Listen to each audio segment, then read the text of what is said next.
Deadbeats in Congress. Most Americans know that members of Congress take a number of breaks during the year. In fact, they are out of session about as much as they are in. In my book, Bad Deal for America, I not only call for term limits, but I also turned DC into a museum basically and sent all these clowns home to continuously connect with their real constituents.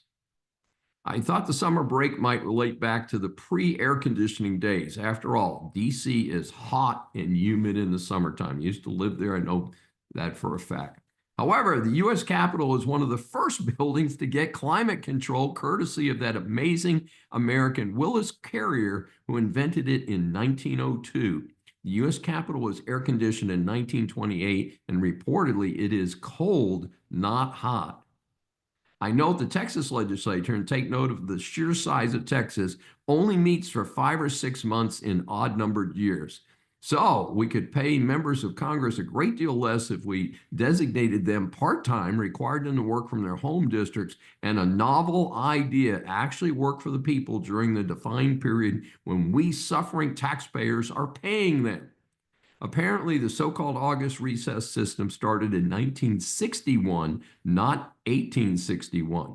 Well, Speaker Johnson reportedly does not want to take a vote on the Epstein files, so he simply began the August recess in July. I've generally been supportive of Johnson, but as a taxpayer, I want my money back now. Encryption and electronic communications have reached such a level that being in DC, where they can spend a lot of other people's money, like flying to a foreign country to support a criminal illegal, is simply a luxury the American people cannot afford and should not accommodate.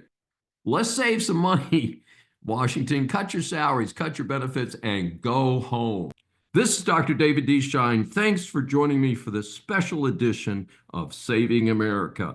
Remember, a new Saving America show is aired on the Brushwood Media Network every Saturday at 11 a.m. Eastern Time. Listen on any of the 16 network stations, Apple or Google mobile app, Apple CarPlay, TuneIn, Smart Speaker, and all smart TVs. Find more information at the brushwoodmedianetwork.com. Please be sure to join us each week. We welcome and love your feedback from our growing audience.